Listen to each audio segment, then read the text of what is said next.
नमस्कार, स्वागत है सांकेतिक भाषा के इस विशेष प्रसारण में। मैं हूं अश्विनी मिश्र और मेरे साथ हैं मनीषा। आइए सबसे पहले नजर डालते हैं अब तक की सुर्खियों पर।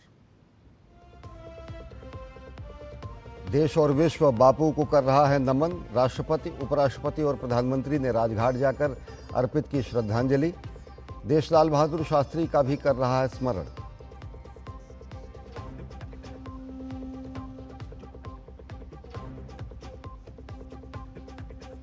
आरएसएस की गौरवमयी यात्रा के 100 वर्ष पूरे। प्रधानमंत्री नरेंद्र मोदी ने यात्रा को बताया राष्ट्रभक्ति और सेवा का पर्याय। लेख में प्रधानमंत्री ने कहा, विकसित भारत में संघ का अहम योगदान।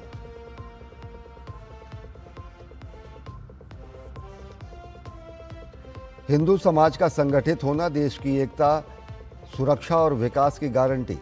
नागपुर में संघ प्रमुख डॉक्टर मोहन भागवत ने कहा, देश को बनाना होगा आत्मनिर्भर।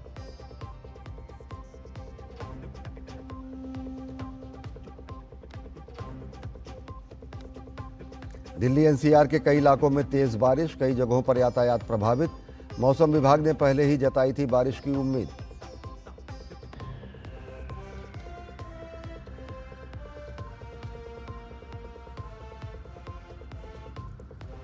और अहमदाबाद टेस्ट में 162 रन पर सिमटी वेस्टइंडीज की पहली पारी। मोहम्मद सिराज ने 4 और जसप्रीत बुमराह ने झटके 3 विकेट। भारत की सधी शुरुआत।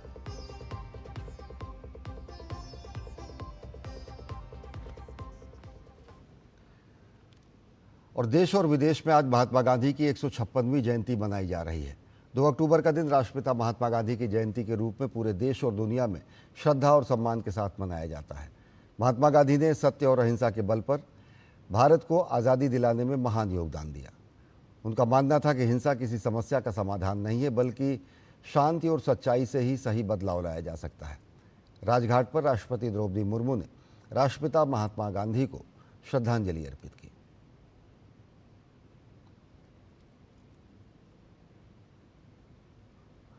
उपराष्ट्रपति सीपी राधाकृष्णन ने भी बापू को श्रद्धासुमन अर्पित किए।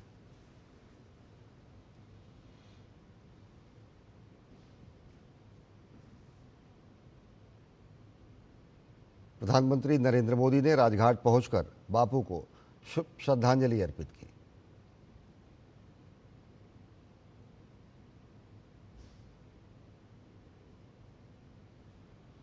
प्रधानमंत्री नरेंद्र मोदी ने संविधान सदन में राष्ट्रपिता महात्मा गांधी को पुष्पांजलि अर्पित की।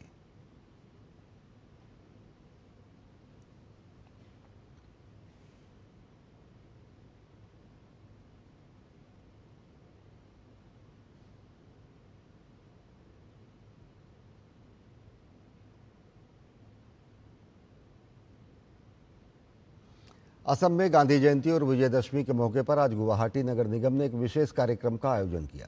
शहर के पलटन बाजार स्थित श्री महामाया मंदिर में स्वच्छता और वृक्षारोपण अभियान चलाया गया। इस कार्यक्रम में असम के राज्यपाल लक्ष्मण प्रसाद आचार्य मुख्य अतिथि के रूप में शामिल हुए। इस अवसर पर उन्होंने कहा कि यदि हर कोई महात्मा गांधी के आदर्शों का पालन करे तो समाज और भी सुंदर बन जाएगा। कार्यक्रम के तहत जीएमसी कर्मचारियों को मिठाइयाँ और पौधे बांटे गए। गांधी जयंती के उपलक्ष्य में पूरे राज्य में अनेक कार्यक्रमों का आयोजन किया जा रहा है।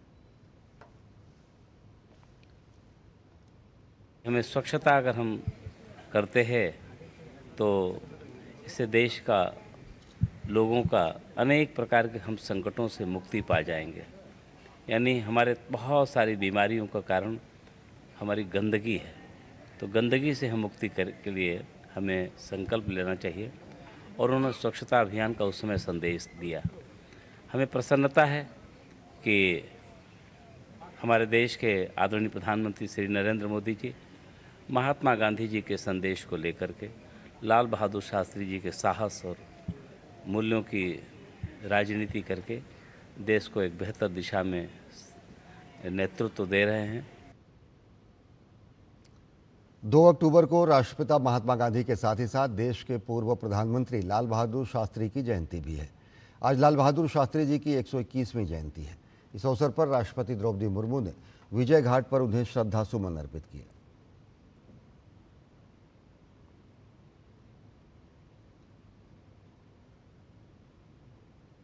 उपराष्ट्रपति सीपी राधाकृष्णन ने पूर्व प्रधानमंत्री लाल बहादुर शास्त्री की जयंती पर श्रद्धासुमन अर्पित किए।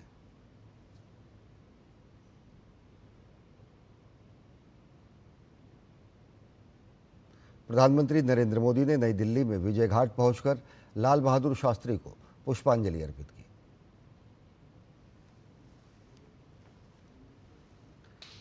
प्रधानमंत्री नरेंद्र मोदी ने संविधान सदन में पूर्व प्रधानमंत्री लाल बहादुर शास्त्री को पुष्पांजलि अर्पित की।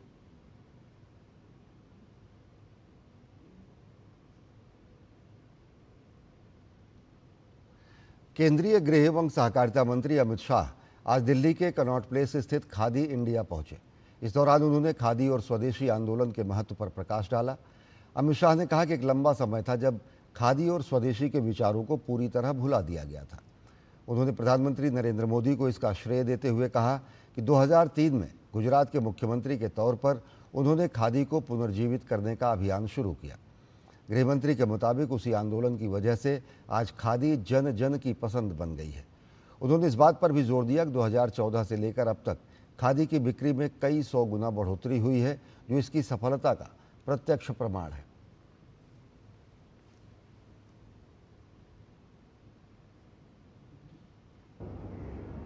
बहुत लंबे समय तक खादी और स्वदेशी दोनों विचारों को भुला दिया गया था। मुझे ठीक याद है 2003 में जब देश के प्रधानमंत्री नरेंद्र मोदी जी गुजरात के मुख्यमंत्री थे, तब उन्होंने गुजरात में खादी को पुनर्जीवित करने का एक बड़ा अभियान चलाया और वहीं से ये आंदोलन की शुरुआत हुई। फिर से आज खादी एक प्रकार से जन जन की उपयोग की चीज बनी है और उसका प्रत्यक्ष प्रमाण है कि 2014 से आज तक खादी में कई 100 गुना बढ़ोतरी हुई। अमित शाह ने खादी और स्वदेशी के महत्व पर जोर देते हुए कहा कि यह खादी सिर्फ कपड़ा नहीं बल्कि विचार है। उन्होंने कहा कि महात्मा गांधी के स्वदेशी और खादी के विचार ने न केवल आज़ादी के आंदोलन को गति दी, बल्कि देश के अनेक गरीबों के जीवन में उजाला फैलाने का भी काम किया। महात्मा ने स्वदेशी का विचार और खादी का विचार देश को देकर आजादी का आंदोलन को तो गति दिया ही दिया, परंतु अनेक गरीबों के जीवन में उजियारा फैलाने का काम किया। और खबरें अभी और भी हैं, लेकिन वक्त एक छोटे से ब्रेक का। देखते रहिए डीडी न्यूज।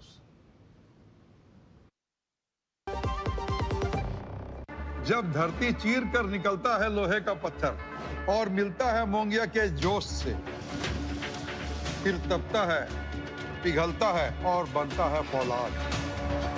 अब होता है सरिया सारी खूबियों के साथ। मोंगिया स्टील, मजबूत देश का मजबूत सरिया। ब्रेक के बाद आप सभी का स्वागत है। प्रधानमंत्री नरेंद्र मोदी ने राष्ट्रीय स्वयंसेवक संघ के 100 वर्ष पूरा होने के उपलक्ष्य में एक ब्लॉग लिखा।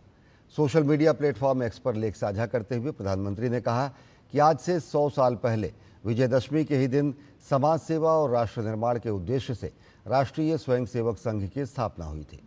लंबे कालखंड के दौरान असंख्य स्वयंसेवकों ने इस संकल्प को साकार करने के लिए अपना जीवन समर्पित कर दिया। इसे लेकर मैंने अपने विचारों को शब्दों में ढालने का प्रयास किया है।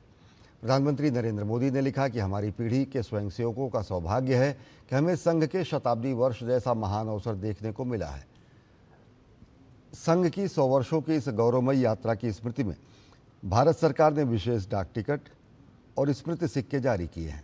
संघ के अलावा संघ के अलग अलग संगठन भी जीवन के हर पक्ष से जुड़कर राष्ट्र की सेवा करते हैं। शिक्षा, कृषि, समाज कल्याण, आदिवासी कल्याण, महिला सशक्तिकरण, समाज जीवन के कई ऐसे क्षेत्रों में संघ निरंतर कार्य कर रहा है। प्रधानमंत्री ने लिखा कि समाज के साथ एकात्मता और संवैधानिक संस्थाओं के प्रति आस्था ने संघ के स्वयंसेवकों को हर संकट में स्थित प्रज्ञ रखा, समाज के प्रति संवेदनशील बनाए रखा। वर्तमान सरसंघ चालक मोहन भागवत जी ने भी समरसता के लिए समाज के सामने एक कुआं, एक मंदिर, एक स्मशान का स्पष्ट लक्ष्य रखा है। संघ के पंच परिवर्तन, स्वबोध, सामाजिक समरसता, कुटुंब प्रबोधन, नागरिक शिष्टाचार और पर्यावरण, ये संकल्प हर स्वयंसेवक के लिए देश के समक्ष उपस्थित चुनौतियों को परास्त करने की बहुत बड़ी प्रेरणा है।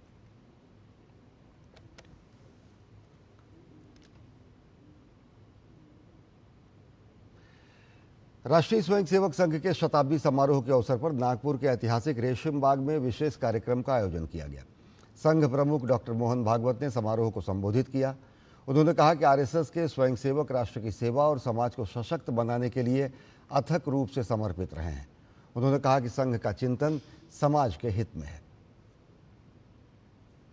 शाखा में अपने राष्ट्र स्वरूप की यह स्पष्ट कल्पना और गौरव प्राप्त होता है और जो मैंने 5 बातें कही, कर्तृत्व, नेतृत्व, व्यक्तित्व, समझदारी और भक्ति, वो भी शाखा के इन संस्कारों से प्राप्त होती है। इसके आधार पर जो परिवर्तन आएगा समाज में, उससे भारतवर्ष खड़ा होगा। भारत का यही आत्मस्वरूप आज की देशकाल परिस्थिति से सुसंगत शैली में फिर से विश्व में खड़ी करनी है।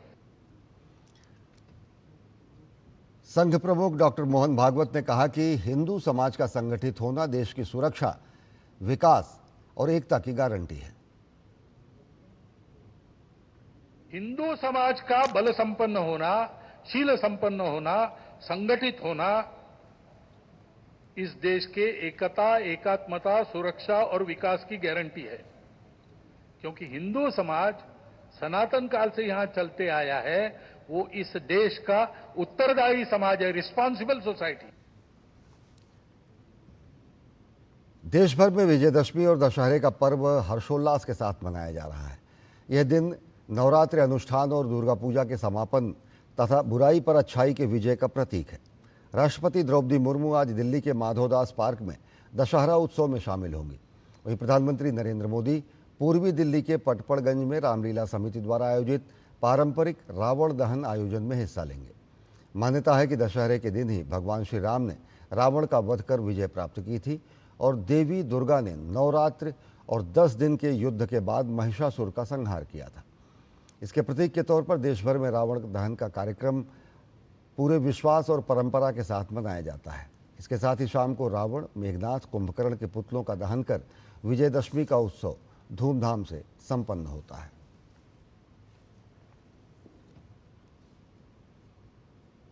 हिमाचल प्रदेश के कुल्लू में राष्ट्रीय स्वयंसेवक संघ ने दशहरे को धूमधाम से मनाया। शहर भर में ढोल नगाड़ों के साथ स्वयंसेवकों ने शानदार पथ संचलन किया। 1925 में विजयदशमी के दिन ही नागपुर में केशव बलराम हेडगेवार ने राष्ट्रीय स्वयंसेवक संघ की स्थापना की थी। आज संघ अपनी यात्रा के 100 वर्ष पूर्ण कर विजयदशमी के दिन शताब्दी समारोह मना रहा है।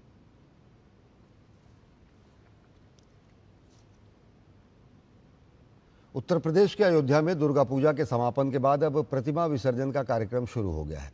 शहर के चौक इलाके से मां दुर्गा के प्रतिमाओं को विसर्जन के लिए ले जाया जा रहा है और इसके लिए प्रशासन ने सारी तैयारियां पूरी की हैं। इस दौरान श्रद्धालु पूरे श्रद्धा भाव से सराबोर दिखे। विसर्जन यात्रा को लेकर पुलिस प्रशासन पूरी तरह मुस्तैद है और सुरक्षा के व्यापक इंतजाम किए गए हैं।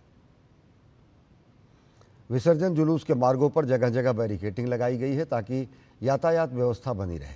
प्रशासन का प्रयास है कि विसर्जन का ये कार्यक्रम शांतिपूर्ण और व्यवस्थित तरीके से संपन्न हो।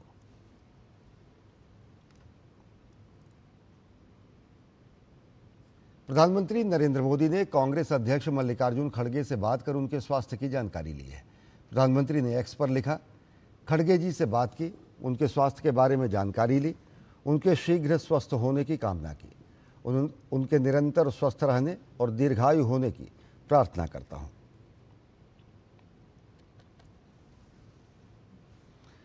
केंद्रीय मंत्री अश्विनी वैष्णव ने आज इलेक्ट्रॉनिक्स कंपोनेंट मैन्युफैक्चरिंग योजना यानी ECMS के तहत 1 लाख करोड़ रुपए से अधिक के निवेश आवेदन की जानकारी दी है। इस पर खुशी जाहिर करते हुए केंद्रीय मंत्री ने कहा कि आवेदन स्पष्ट रूप से प्रधानमंत्री नरेंद्र मोदी की इलेक्ट्रॉनिक्स मैन्युफैक्चरिंग पर फोकस और साथ ही साथ पिछले 11 वर्षों में दुनिया द्वारा भारत में विकसित किए गए विश्वास को प्रदर्शित करता है।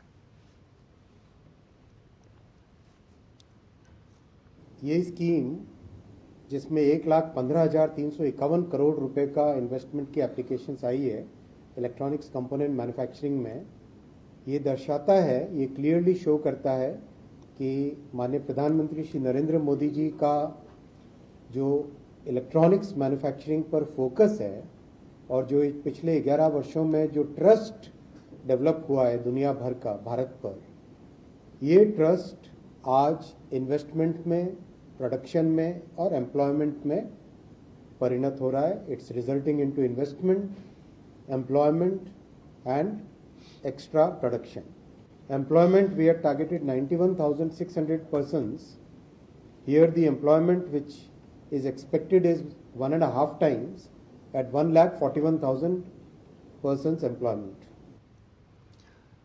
केंद्रीय मंत्री अश्विनी वैष्णव ने कहा कि देश में पूंजीगत उपकरणों के डिजाइन के लिए एक विशाल पारिस्थितिकी तंत्र विकसित किया जा रहा है और एक बार यह पारिस्थितिकी तंत्र आकार ले लेगा तो पूरा उद्योग मजबूती के साथ स्थापित होगा.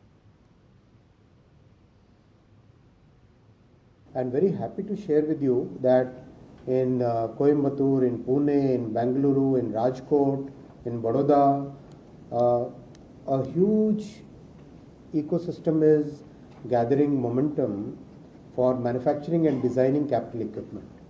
Today you go to any of the electronics manufacturing plant, you will find a reasonable number of equipment which are now designed and made in India.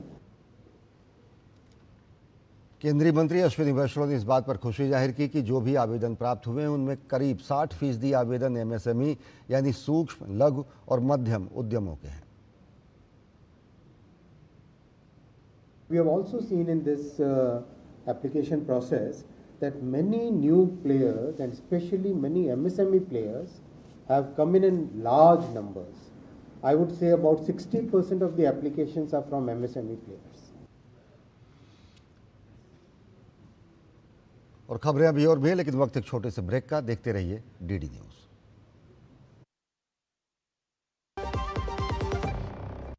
जब धरती चीर कर निकलता है लोहे का पत्थर और मिलता है मोंगिया के जोश से, फिर तपता है, पिघलता है और बनता है फौलाद. अब होता है सरिया सारी खूबियों के साथ. मोंगिया स्टील, मजबूत देश का मजबूत सरिया. ब्रेक के बाद आप सभी का स्वागत है. देखते हैं कुछ अन्य अहम खबरें. दिल्ली एनसीआर में आज कई इलाकों में तेज बारिश हुई और इससे कई जगहों पर यातायात पर बुरा प्रभाव पड़ा. मौसम विभाग ने पहले ही बारिश की उम्मीद जताई थी. दशहरा पर शाम को रावण के पुतले जलाए जाने हैं, मगर बारिश के कारण कई जगहों पर रावण, मेघनाथ, कुंभकर्ण के पुतले भीग गए हैं.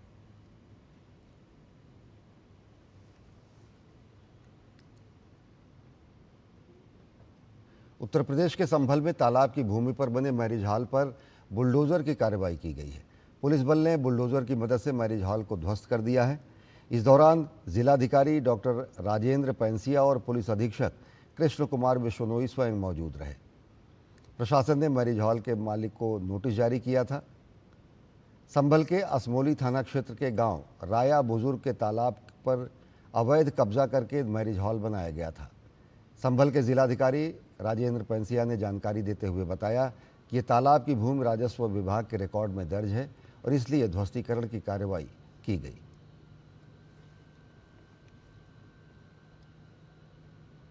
ये तालाब की भूमि है. डाटा संख्या 691 के ऊपर 2310 वर्ग मीटर तालाब दर्ज है राजस्व अभिलेखों में और उस पर मैरिज पैलेस बहुत बड़ा बना लिया गया था, तो उसी के ध्वस्तीकरण की कार्रवाई शुरू की गई है. और बिहार का वैशाली जिला और उसकी राघोपुर विधानसभा सीट, जिसका राजनीतिक इतिहास बेहद दिलचस्प रहा है. विधानसभा चुनाव 2025 में भी इस सीट पर हर किसी की नजरें टिकी हैं. क्या कारण है और क्यों इतनी खास है ये सीट, देखिए हमारी खास रिपोर्ट. बिहार विधानसभा चुनाव का बिगुल बस बजने ही वाला है और राज्य की हर खास व आम सीट पर जोर आजमाइश शुरू हो गई है. ऐसी एक खास और वीवीआईपी सीट है राघोपुर विधानसभा क्षेत्र, जो बिहार की राजनीति के माहिर खिलाड़ी लालू प्रसाद के परिवार के लिए सुरक्षित गढ़ माना जाता है. हालांकि 2010 में इस गढ़ में भी सेंध लगी थी जब पूर्व मुख्यमंत्री राबड़ी देवी को सियासत के एक साधारण आदमी से करारी शिकस्त मिली थी। बिहार के शाही परिवार को धूल चटाने वाला ये कारनामा किया था सतीश कुमार सिंह ने, जो एक बार फिर राघोपुर से अपनी चुनावी किस्मत आजमाने को तैयार हैं। मैं, चूंकि मेरा जन्म स्थान यहाँ इस राघोपुर की धरती पर है, मैं यहाँ का निवासी हूँ, तो हमको टफ नहीं लगता है। हम हारते वहाँ पर हैं कि मुख्यमंत्री, यहाँ के कुछ लोग का नारा होता है कि हमको मुख्यमंत्री चाहिए, विधायक नहीं चाहिए, लेकिन वो गलतफहमी का शिकार हैं। विधायक जो विकास करने वाला व्यक्ति हो उसको चुनाव जिताना चाहिए। हालांकि 2010 में तो सतीश कुमार ने राबड़ी देवी को हरा दिया, लेकिन 2015 और 2020 के विधानसभा चुनाव में इस सीट पर लालू प्रसाद के बेटे तेजस्वी यादव का ही कब्जा रहा। अब सतीश कुमार सिंह फिर से तेजस्वी यादव को टक्कर देना चाहते हैं। जब मैं 15 में हार गया, उसके बाद से यहाँ जो विधायक बने तेजस्वी यादव ने कोई काम नहीं किया। केवल यहाँ के मतदाताओं को जात के नाम पर, मुख्यमंत्री बनने के नाम पर वोट लेकर चले गए। बाढ़ के समय भी वो घूमने के लिए नहीं आते हैं। जनता की नुमाइंदगी हर कोई करना चाहता है, पर क्या जनता भी अपने जनार्दन का नाम तय कर चुकी है? ये जानने के लिए तो जनता के मन को भी टटोलना जरूरी है। 2010 में सतीश कुमार जी विधायक बने थे, तो विधायक बने तो ये यहाँ पर जो भी है बोल्डर पिचिंग वो करवाए थे। उसको बाद कोई काम यहाँ नहीं किया। तेजस्वी यादव आते हैं, जीत के चल जाते हैं। किसी के घर में एक मुख्य दरवाजा होता है, उनके यहाँ 4-4 दरवाजा है। पहला गेट पे एंट्री की जैसे ही यहाँ की जनता भोली भाली जाती है तो वहाँ नेता से भेंट नहीं होता है, सैकड़ों पुलिस कर्मी से भेंट होता है जो तेजस्वी यादव की सुरक्षा में बैठे रहते हैं। और राघोपुर के जो गरीब लोग वहाँ जब जाते हैं ना, तो पहले ही डर जाते हैं, अपनी बात को क्या रखेंगे। पूर्व में सतीश कुमार राघोपुर में लालू परिवार की बादशाहत को बिखेर चुके हैं। यही वजह है कि राष्ट्रीय जनता दल उनकी दावेदारी को लेकर आक्रामक हो उठता है। सरकार भेदभाव करती है, लेकिन तेजस्वी यादव जी वहां पर और भी जगह से और भी राज्यसभा एमएलसी के पैसा को ले जा करके उस क्षेत्र का सर्वांगीण विकास करने का काम किया। आज राघोपुर को पूरा देश ही नहीं, पूरा दुनिया में राघोपुर की एक पहचान है। राघोपुर की लड़ाई में राजद की ओर से तेजस्वी यादव का नाम एक तरह से तय है, लेकिन इस सीट पर प्रशांत किशोर के मुकाबले में उतरने की चुनावी चर्चा ने भी अभी से ही यहां चुनावी सरगर्मी को तेज कर दिया है। राघोपुर विधानसभा क्षेत्र बिहार का सबसे बड़ा वीआईपी सीट है। यहां से लालू प्रसाद यादव, राबड़ी देवी और वर्तमान में तेजस्वी यादव विधायक हैं। लेकिन अगर हम विकास के मानकों की बात करें तो यह क्षेत्र बुनियादी सुविधाओं से लेकर के शिक्षा और स्वास्थ्य में भी काफी पिछड़ा है। कैमरामैन विनय तिवारी के साथ कुमार आलोक, डीडी न्यूज, राघोपुर। और अब बात करेंगे क्रिकेट की। भारत और वेस्टइंडीज के बीच टेस्ट सीरीज का पहला मुकाबला आज अहमदाबाद में शुरू हुआ। भारत ने अपनी पहली पारी में 2 विकेट के नुकसान पर 103 रन बना लिए हैं। भारत का पहला विकेट यशस्वी जायसवाल के रूप में गिरा है। वे 36 रन बनाकर आउट हुए हैं। इससे पहले टॉस जीतकर पहले बल्लेबाजी करते हुए वेस्टइंडीज ने 44 ओवर और 1 गेंद में अपने सभी विकेट गंवा दिए और 162 रन पर पारी सिमट गई। मुकाबले में वेस्टइंडीज की शुरुआत अच्छी नहीं रही। टीम ने पहले सेशन यानी लंच तक ही अपने 5 बल्लेबाजों के विकेट 90 रन पर गंवा दिए थे। वेस्टइंडीज का पहला विकेट चंद्रपाल के रूप में गिरा, जिन्हें मोहम्मद सिराज ने 0 पर आउट किया। इसके थोड़ी देर बाद जसप्रीत बुमराह ने जॉन कैम्बेल का विकेट निकाला। बुमराह ने कैम्बेल को 8 रन पर आउट किया। भारतीय गेंदबाजों ने शानदार प्रदर्शन करते हुए वेस्टइंडीज की टीम को नियमित अंतराल पर विकेट गिरते रहने के लिए मजबूर कर दिया। भारत के लिए मोहम्मद सिराज ने 4 विकेट और बुमराह ने 3 विकेट लिए। और देश भर में रामलीलाओं का भव्य मंचन जारी है। आज दशहरा के पावन अवसर पर भगवान श्री राम रावण का वध कर बुराई पर अच्छाई के विजय का संदेश देंगे। डीडी न्यूज संवाददाता सुयश शर्मा की देखिए खास रिपोर्ट। जहां एक ओर पूरे देश में रामलीला की धूम मची है, वहीं दिल्ली के पांडव नगर स्थित रामलीला पार्क में भी रामायण का जीवंत मंचन किया जा रहा है। रंग बिरंगे परिधानों में सजे कलाकार अपने अभिनय से दर्शकों को रामायण काल की अनुभूति करा रहे हैं। समझ पहुंचाएं कि कैसे अधर्म पे धर्म की जीत होती है, अन्याय पे न्याय की जीत होती है, असत्य पे सत्य की जीत होती है। मैं इस वर्ष हनुमान जी का स्वरूप निभा रहा हूँ। इस बारे में सिर्फ यही कहना चाहता हूँ कि प्रभु ने सेवा दी है और इस सेवा को मैं पूर्णतः करना चाहता हूँ। कलाकारों का कहना है कि रामायण की प्रस्तुति सिर्फ मनोरंजन नहीं है, बल्कि समाज को सदाचार, सत्य और धर्म के मार्ग पर चलने की प्रेरणा देने का माध्यम है। खास बात तो है कि जितने भी कलाकार हैं ना, जो हमारे बच्चे ही हैं हमारे सब, जैसे ये लोग बहुत मेहनत कर रहे हैं और कमेटी के लोग भी मेहनत करते हैं और 1-2 महीने से कंटिन्यू ये बहुत अच्छी मेहनत कर रहे हैं। बहुत उम्दा किस्म की ये कलाकारी दिखा रहे हैं यहाँ पे और ये स्क्रीन लगी हुई है ना, इससे यहाँ पे दर्शक इतने मुक्त मोह हो रहे हैं कि समझो हटते ही नहीं। सभी 2 महीने से शुरू कर देते हैं ये, उसके बाद ये शुरू हो जाती है 22 तारीख। स्थानीय आयोजक रूपेंद्र शर्मा बताते हैं कि पांडव नगर की रामलीला पिछले कई वर्षों से शारदीय नवरात्रों में आयोजित की जा रही है और प्रत्येक वर्ष दर्शकों का उत्साह बढ़ता ही जा रहा है। अच्छा लग रहा है रामलीला देख के, हमको बहुत अच्छी रामलीला है। कैसा लग रहा है रामलीला देख के? मेरे को अच्छा लग रहा है। क्या सीख रही हो आप यहाँ पे? मैं सीख रही हूँ कि हमें बुराई का साथ नहीं देना चाहिए। छोटे पल से आज हमें 55 साल हो गए। आइए आपको लिए चलते हैं भाजपा नेता रविशंकर प्रसाद प्रेस बोलने का अधिकार कर रहे हैं। मोदी जी के ऊपर तो आप झूठे आरोपों की झड़ी लगाते हैं पूरे हिंदुस्तान में घूम घूम करके। तो लोकतंत्र में तो आपको एक प्रकार से गाली देने का अधिकार दे रखा है हिंदुस्तान में, और आप कह रहे हैं लोकतंत्र नहीं है यहां पर। आप राहुल गांधी सब कुछ बेबुनियाद बेशरम भरी बातें करते हैं भारत के खिलाफ, भारत में, और विदेश में कहते हैं कि भारत में बोलने की आजादी नहीं है। पूरा लोकतंत्र है, देश के लोग आजाद हैं। लेकिन राहुल गांधी की समस्या ये है कि उनको वोट नहीं मिलता तो सत्ता चाहते हैं, और अगर विदेश में जाके भारत को अपमानित करिएगा तो जो भी सीट मिली है जनता वो भी नहीं जिताएगी आपको, जान लीजिए आप। अब आप चीन की तारीफ कर रहे हैं कि भारत तो दुनिया की बड़ी ताकत नहीं बन सकता, लेकिन चीन दुनिया का नेतृत्व कर सकता है। भारत के आर्थिक विकास पर भी आपको आपत्ति है, रोजगार नहीं मिलता। आज भारत दुनिया की चौथी बड़ी इकोनॉमी है, तीसरी बनने के रास्ते पर है। तो आपका चीन प्रेम दिखाई पड़ता है, और भारत के अपमान करने का आप कोई भी अवसर छोड़ते नहीं हैं। हम उसकी बहुत ही भर्त्सना करते हैं, लेकिन पीड़ा तब होती है जब दूर कोलंबिया में भी भारत को अपमानित करने का बेशर्मी के साथ राहुल गांधी कोई अवसर नहीं छोड़ते। ये बहुत निंदनीय है। लेकिन हम तो अपनी बात कहेंगे। आज अवसर है विजयदशमी का, तो सभी भारतीयों को बहुत शुभकामनाएं, बहुत प्रणाम। आज के दिन भारत और उदयमान बने,